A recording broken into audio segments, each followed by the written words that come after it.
শ্রদ্ধেয় সম্মানিত ঠিক আছে। শ্রদ্ধেয় সম্মানিত সভাপতি মহাশয়, উপস্থিত সুধীগণ, শ্রদ্ধেয় প্রবীণজ এবং আমার ভাই ও বোনেরা, আজকের এই ডক্টর শ্যামাপ্রসাদ মুখোপাধ্যায়ের জন্ম জয়ন্তী উপলক্ষে আমি আমার মনের মণিকোঠা থেকে সবাইকে আন্তরিক শুভেচ্ছা, অভিনন্দন এবং প্রণাম জানাই। আজ ডাক্তার শ্যামাপ্রসাদ মুখোপাধ্যায়ের স্মরণ সভাতে তার জন্ম জয়ন্তী হিসাবে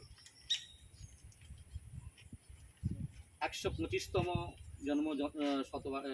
জন্ম জয়ন্তী, সেই উদ্দেশ্যে আপনাদের সামনে আমি কিছু বলতে চাই।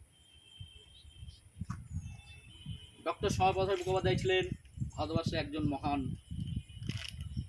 সন্তান, বীর সন্তান।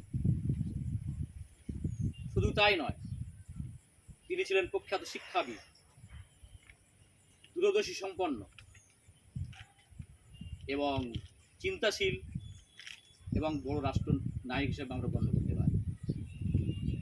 ভারতবর্ষের সুদীর্ঘ ইতিহাসে ডক্টর শ্যামাপ্রসাদ মুখোপাধ্যায়ের ন্যায় গুণবান দেশপ্রেমিকের কাহিনী আমরা বেশি পাই না।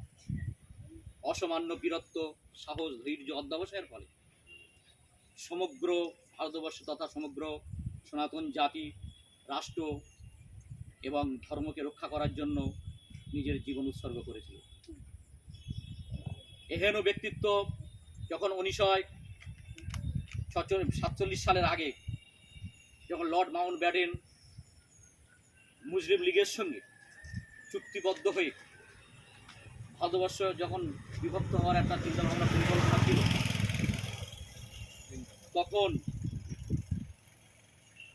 ডক্টর শ্যামাপ্রসাদ মুখোপাধ্যায় নেতৃত্বে একটা আন্দোলন গড়ে উঠেছিল। কারণ সেই সময় এই পশ্চিমবঙ্গ যেখানে আমরা বসবাস করছি বর্তমানে, এটা কিন্তু পাকিস্তানে অন্তর্ভুক্ত হয়েছিল।